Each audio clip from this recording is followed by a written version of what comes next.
My name is Sloan Turner, and at 34, I'm a freelance photographer scraping by in the vibrant, rain-soaked streets of Seattle. I used to think I had my family all figured out, every quirk, every smile, every unspoken grudge. My grandmother, Eleanor Hayes, is the woman I admire most, a formidable figure at 80 with sharp blue eyes and a presence that commands any room. She's the matriarch of Hayes Hospitality, a luxury hotel empire my late grandfather built from nothing before his death 15 years ago.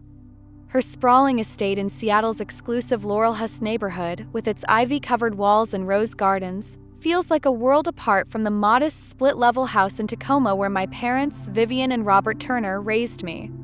Those monthly family dinners at their place were a ritual I cherished, even if an undercurrent of tension always simmered beneath the surface, like a storm waiting to break. I never imagined that one innocent question during a single dinner would shatter my entire world, exposing decades of dark secrets my family had buried deep. Let me take you back to that night, to the story of how I uncovered the betrayal of the people I loved most and began the painful journey to reclaim myself. If this story hits home, please like, share, and subscribe to hear more about family secrets that refuse to stay hidden. Growing up, I knew Grandma Eleanor was wealthy, not just comfortable, but the kind of rich that came with private chefs and a chauffeur named Harold who'd been with her for decades. Her mansion was a stark contrast to my parents' home, where clipped coupons and generic brands were a way of life. My mother, Vivian, a meticulous accountant with a penchant for perfectly pressed blouses, always wore a smile around Grandma that never reached her hazel eyes. My father, Robert, a mid-level insurance manager with a receding hairline and a nervous laugh, would go quiet in her presence, his usual dad joke humor replaced by a submissive nod. As a kid, I chalked it up to adult weirdness, but as I got older, I sensed resentment brewing, especially from Mom. "Your grandmother thinks her money makes her better than us," she'd mutter after family gatherings, her voice sharp enough to cut glass. I never understood why, but it hung over us like a shadow. Despite their strained dynamic, Grandma Eleanor and I were thick as thieves. She was the one who slipped me my first Polaroid camera at 8, teaching me to chase light and shadow through her garden. 13, she gifted me a professional Nikon, sparking my love for photography. When I chose to study art over finance, much to my parents' dismay, she was my biggest cheerleader. "Follow your heart, Sloan," she told me during my senior year, her voice warm but firm as we sipped tea in her sunlit conservatory. Life's too short to live for someone else's dreams. My parents, on the other hand, pushed practicality, their disappointment palpable when I opted for a career they deemed unstable. My older brother, Ethan, 38, a driven investment banker, distanced himself from Grandma, determined to carve his own path without her wealth. My younger sister, Lila, 25, a psychology grad student, mirrored Mom's polite but cool demeanor toward her. We were a family bound by love, but fractured by unspoken grievances, until one autumn evening in 2024, when a single question at the dinner table unraveled everything.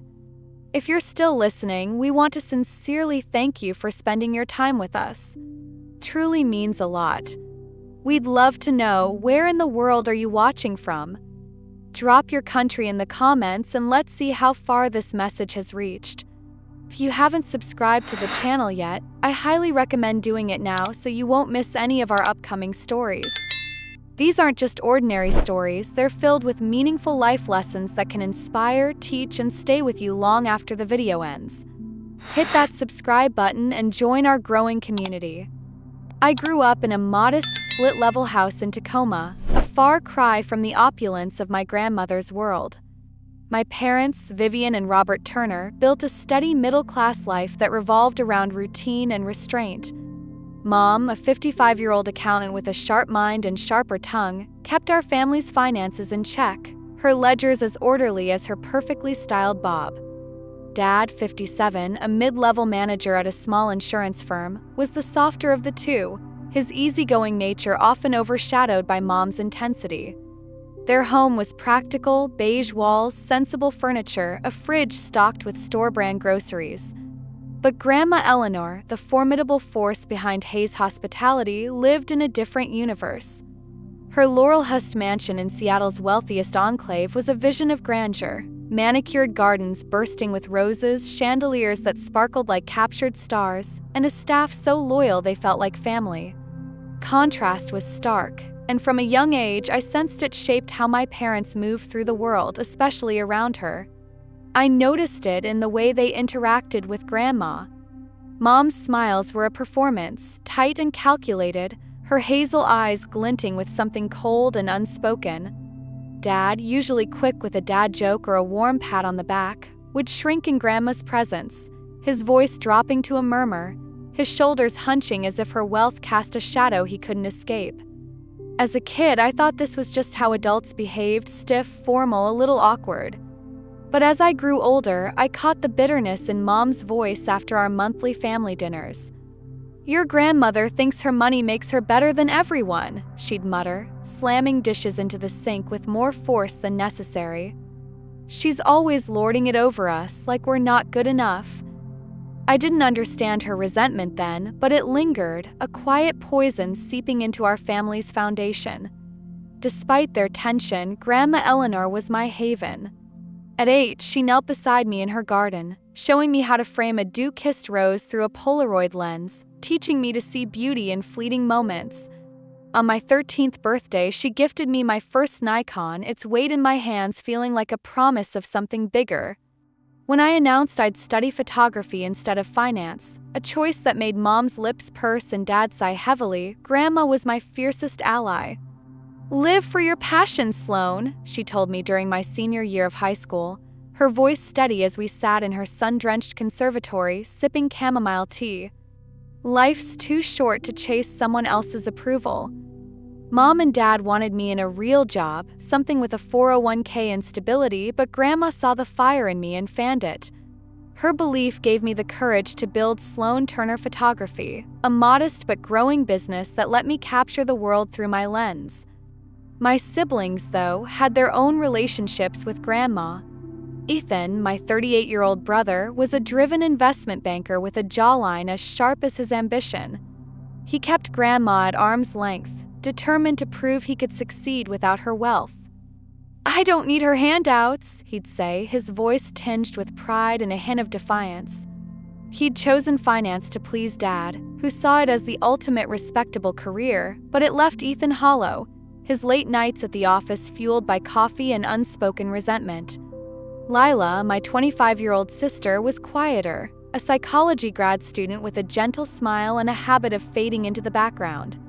She mirrored Mom's polite but distant demeanor toward Grandma, offering practiced pleasantries but little warmth.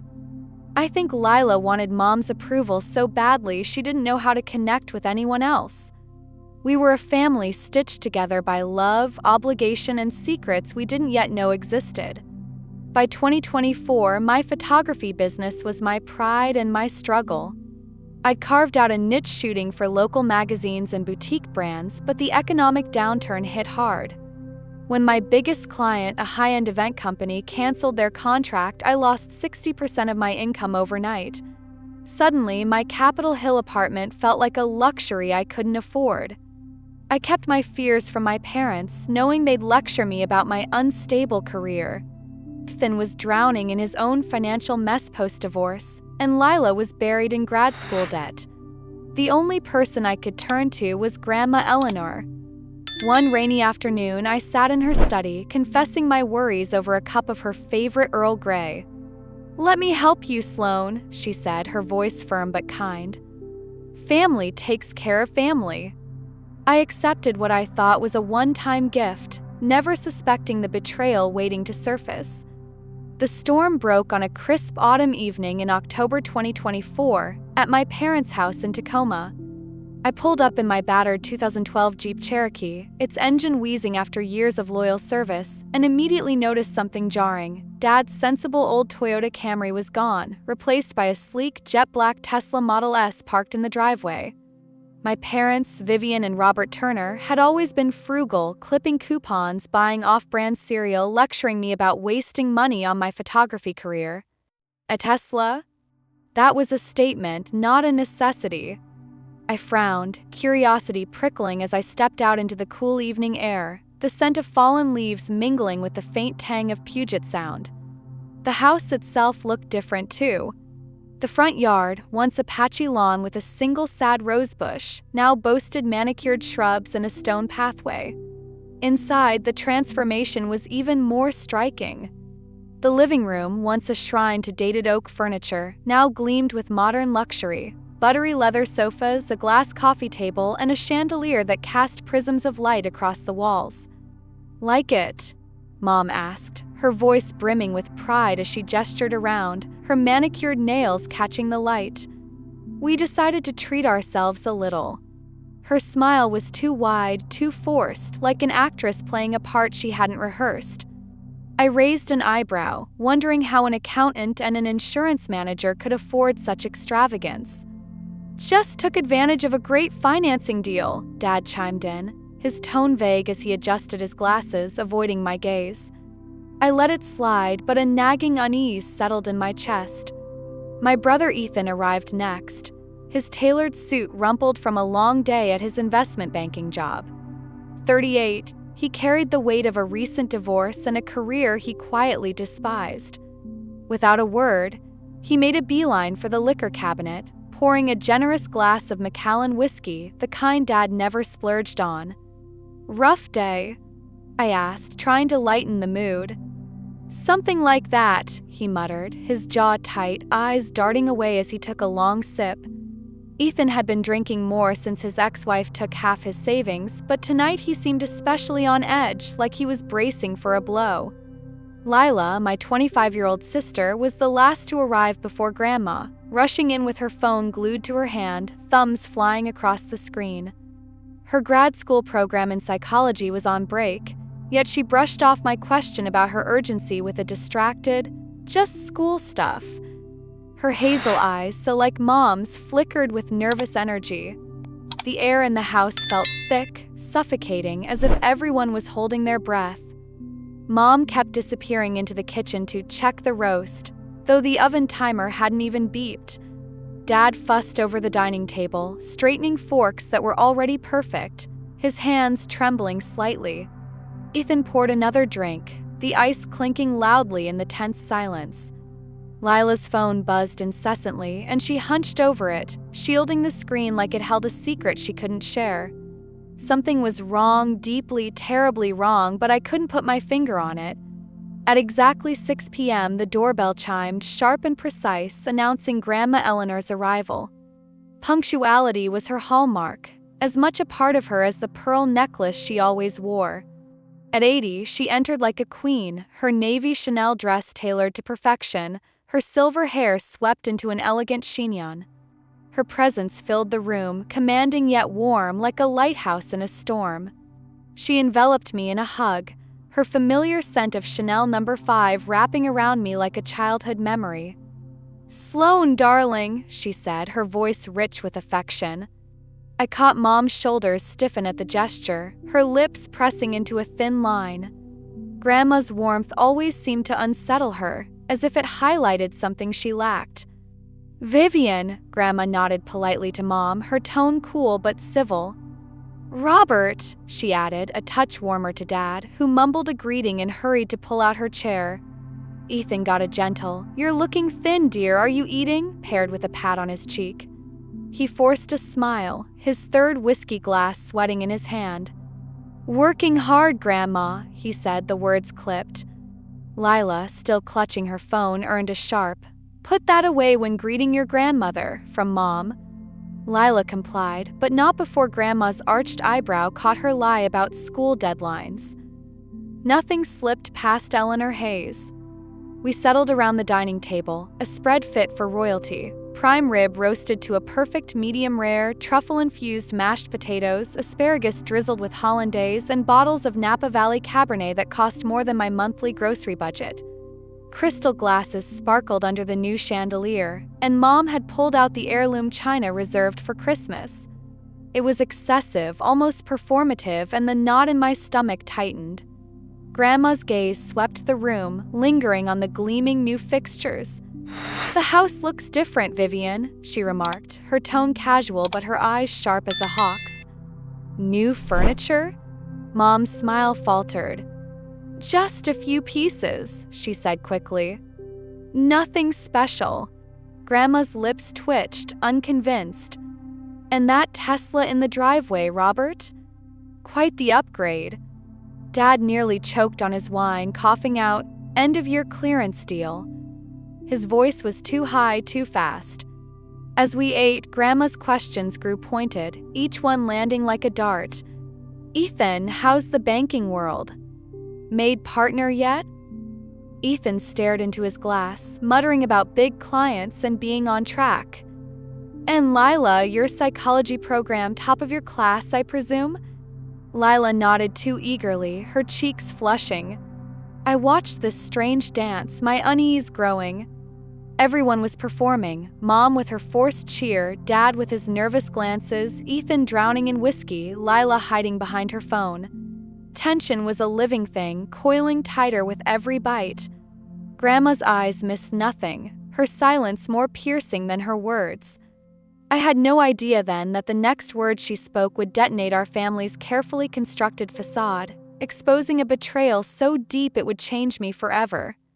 The air in my parents' dining room turned to ice as Grandma Eleanor's words sliced through the tension. She leaned toward me, her voice soft but razor-sharp, her blue eyes glinting with purpose. "Sloan, darling, is the $3,000 I've been sending you each month enough? If you need more to keep your photography business afloat, just say the word." I froze, my fork hovering over the untouched truffle ascending 3p truffle mashed potatoes. "What money?" I managed, my voice barely a whisper. The room went deathly silent. Mom's face drained of color, her lips parting in a silent gasp. Dad's eyes locked onto his plate, his knuckles white around his wine glass. Ethan paused mid-sip, his whiskey glass trembling in his hand. Lila's phone clattered onto the table, her wide eyes darting between us. "What are you talking about, Grandma?" I repeated, louder now, my heart pounding. Grandma's gaze shifted to Mom, cold and unyielding as a winter storm. "Vivian," she said, her voice like frost on glass, "care to explain why Sloan knows nothing about the $3,000 I've been transferring monthly for the past 6 years, $216,000 in total, for her so-called emergency fund?" Mom let out a nervous, high-pitched laugh, but Grandma cut her off. "My bank statements show those funds went to an account you claimed was Sloan's to cover medical bills for a chronic illness." "Sloan, do you have a chronic illness?" My head spun. "I'm perfectly healthy," I said, the words catching in my throat as the room seemed to tilt. Truth crashed down like a tidal wave. My parents had stolen that money, $216,000 meant for me, along with $75,000 from the education trust Grandma had set up for me, Ethan, and Lila. They'd spent it on the Tesla in the driveway, the leather furniture, the chandelier glowing above us, even a lavish Hawaii vacation they'd bragged about winning in a raffle. But what sent a chill down my spine was a darker revelation. Mom had sent me a fake email from a Dr. Harper last year, claiming I had a rare autoimmune condition. For months, I'd lost sleep, undergone countless tests, and lived in fear of a disease that didn't exist, all to justify Grandma sending more money. They'd fabricated an entire illness to deceive her and me. The betrayal wasn't just financial. It was a violation of my trust, my peace, my very sense of reality. I stared at Mom and Dad, my chest tight with disbelief. "You made me think I was sick?" I whispered, my voice breaking. Mom's eyes welled with tears, but she said nothing, her silence a confession. Dad's head hung low, his hands shaking. "We needed the money," he mumbled, barely audible. Ethan's glass hit the table with a thud, his face a mix of shock and fury. Lila's hands covered her mouth, tears spilling down her cheeks. Grandma's expression hardened, her pearl necklace glinting like armor. "You've been stealing from your own daughter," she said, her voice ablade. "You've been stealing from all your children."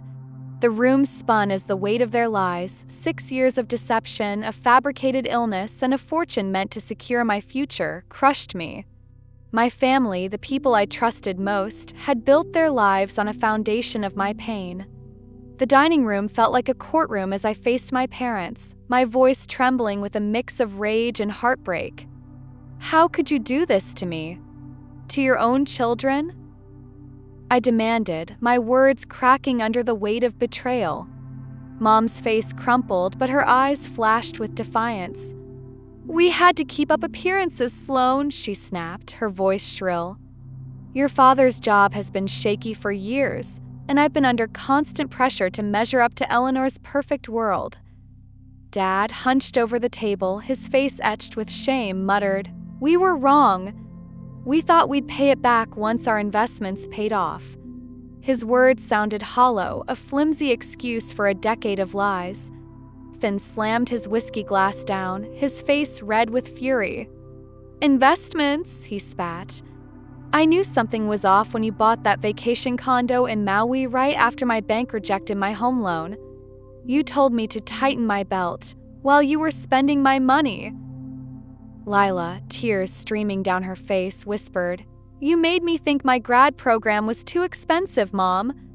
You pushed me to drop out, saying we couldn't afford it when you'd already taken my education fund."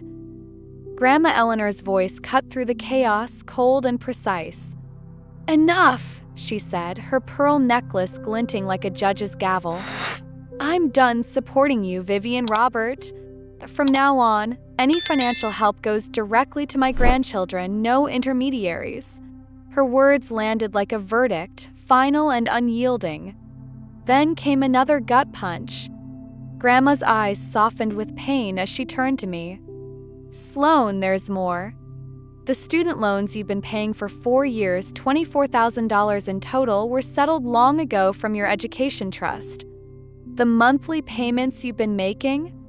They've been going straight to your parents' account." I felt the air leave my lungs.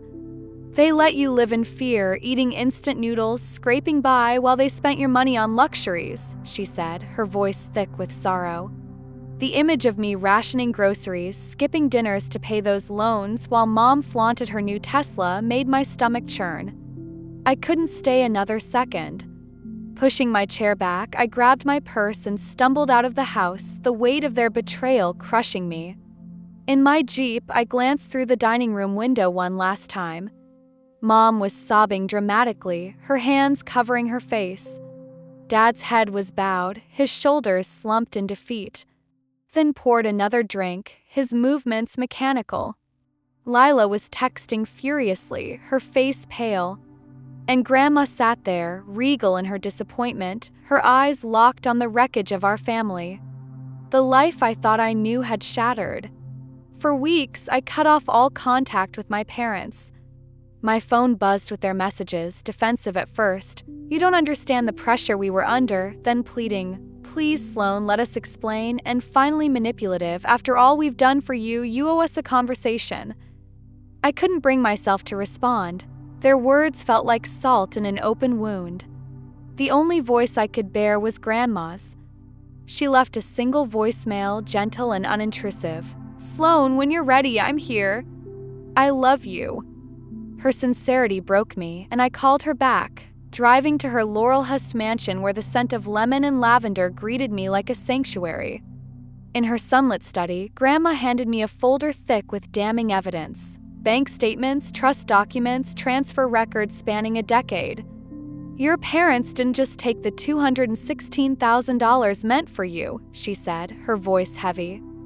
"They siphoned nearly $500,000 from you, Ethan, and Lila, claiming it was for home repairs or Lila's surgery. There was no surgery, Sloane. It was all lies." My hands shook as I flipped through the papers, each page a new betrayal. They'd fabricated stories, forged documents, even invented medical emergencies to exploit Grandma's generosity. The scale of their deception was staggering, a meticulously crafted web of lies that had ensnared us all. With Grandma's help, I started rebuilding. She transferred funds directly to my account, allowing me to move into a bright, airy apartment near Lake Union, its windows framing the Seattle skyline. I upgraded my photography equipment, new lenses, a top-tier editing suite, and hired a part-time assistant to handle bookings. Sloan Turner Photography began to thrive, landing contracts with national magazines and local galleries. Ethan, free from the soul-crushing finance job he'd loathed, used his share of Grandma's restitution to launch a consulting firm for startups, his eyes lighting up with a passion I hadn't seen since we were kids. Lila, emboldened by the truth, threw herself into her psychology program, her shy demeanor replaced by a fierce determination. The three of us formed a tight-knit alliance, meeting weekly for dinners where we could be honest, raw, and real without our parents' shadow looming over us. Meanwhile, my parents' world collapsed.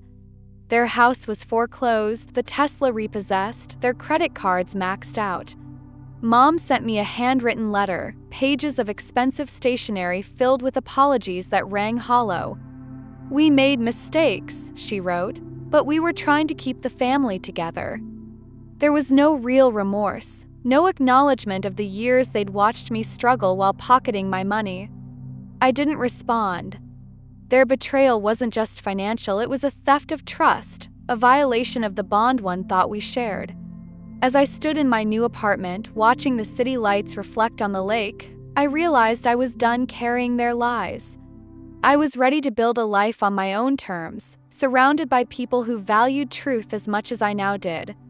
6 months after that shattering dinner, I agreed to meet my parents at a bustling coffee shop in Pike Place Market, the aroma of roasted beans mingling with the salty tang of Puget Sound.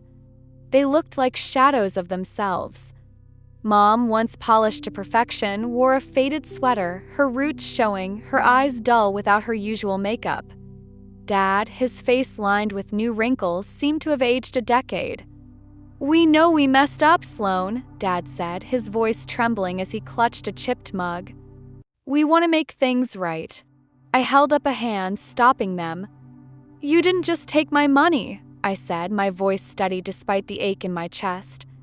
"You stole my trust. You watched me live in fear, scraping by, while you spent my money on your facade of success. I don't even know who you are anymore." Their silence was heavy, their eyes pleading, but I wasn't ready for their excuses. "I need time," I told them. "If you want to rebuild anything, prove it with actions, not words." As I walked away, the weight of their betrayal lifted slightly, replaced by a quiet strength. I was finally in control of my own story. A year later, I stood in my new studio, its floor-to-ceiling windows framing Seattle's glittering skyline. Sloan Turner Photography was thriving, with contracts for major brands and a gallery show on the horizon. Grandma Eleanor had set up a transparent financial system for me, Ethan, and Lila, no intermediaries, no secrets. We created a new tradition. Monthly family meetings at her mansion, just the four of us, where we talked openly about money, trust, and our futures. Ethan, free from his soul-crushing banking job, was building his startup consulting firm, his smile genuine for the first time in years. Lila, no longer the timid youngest, shone in her psychology program, her confidence a quiet rebellion against our parents' lies. Mom and Dad lived humbly now, in a cramped apartment, Mom working part-time at a department store, Dad demoted at his insurance job. They were trying in their way, sending short texts without demands. One day, Mom messaged, "Good luck with your gallery show. Love you." I replied, "Thanks. I'll let you know how it goes." It was a small step, all I could offer for now. Reflecting on the betrayal, I realized it didn't just break me, it remade me. I learned 5 truths that reshaped my life. Trust is the foundation of any relationship. When it's broken, boundaries are your shield. Family isn't just blood, it's the people who lift you up, not tear you down. Money can't buy happiness. My parents chased a hollow image and lost us in the process. Resilience is power. I found strength to rebuild despite their lies. And truth, however painful, sets you free to live authentically. Standing in my studio, no longer the anxious girl rationing ramen, I've discovered an inner strength I never knew I had. My family's betrayal nearly destroyed me, but it forged a fiercer, truer version of myself. Have you ever been betrayed by someone you trusted completely? Share your story in the comments below. If my journey resonates, please like, share, and subscribe to this channel because sometimes losing what you thought was everything is the start of a life that's truly yours.